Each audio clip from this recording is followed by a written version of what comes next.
Francis was one of the most popular popes in decades and a towering figure on the world stage, reaching out not just to Catholics, but men and women of our time. Joining us now to discuss the death of Pope Francis is, once again, is a professor of theology and religious studies at Villanova University and an expert on the history and administrative inner workings of the Catholic Church and the papacy. Welcome once again to Dr. Maximo Fagilio. I want to start with moving forward, the legacy of Pope Francis and the reforms or the changes that he introduced that you believe will last long after his death.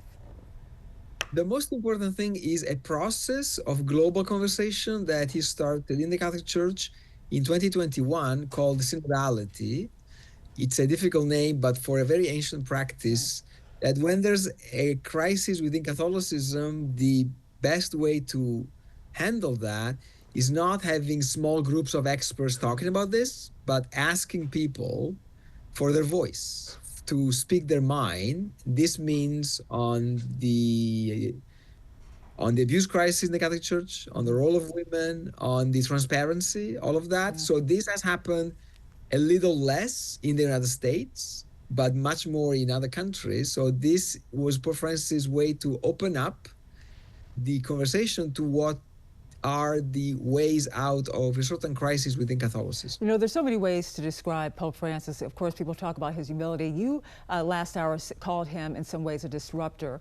What do you see going forward when we talk about selecting the next Pope, the conclave, and what will be the focus there? The conclave is a very ancient institution, which is 1,000 years old. And usually we think about conclave in political terms, who are the strongest candidates. Yeah.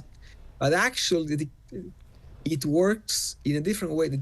The conclave chooses candidates according to what's the agenda. So what Catholics talk about, what they think it's urgent, what they think it's important. So in the next 2 weeks, we will see how the agenda of the conclave is shaped by mass media, by priests, by bishops, cardinals, and that will determine who are the best candidates for that kind of agenda. So what do you think is going to be urgent for the Catholic Church moving forward when they consider the next head? I mean, some people, as you mentioned, you called the Pope a disruptor.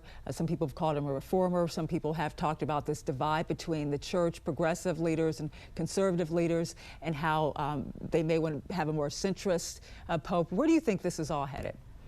So there are two options. One option is to talk about the internal issues of the Catholic Church, the role of women in the church especially, so that might steer the agenda in a certain way. And the other option is to keep the church together because of the very serious international situation. So these two options might find a compromise or might be alternative. We don't know yet.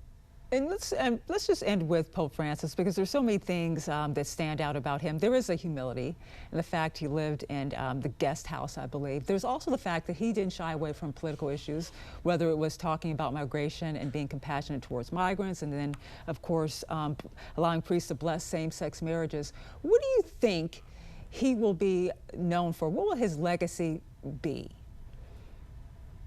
In this country, especially for the Pope who said, when a gay person looks God with their heart, who am I to judge? That's the one line that most people will remember, because coming from the mouth of the Pope, that was unexpected, to say the least. Right. So he was reaching out to everyone, anyone.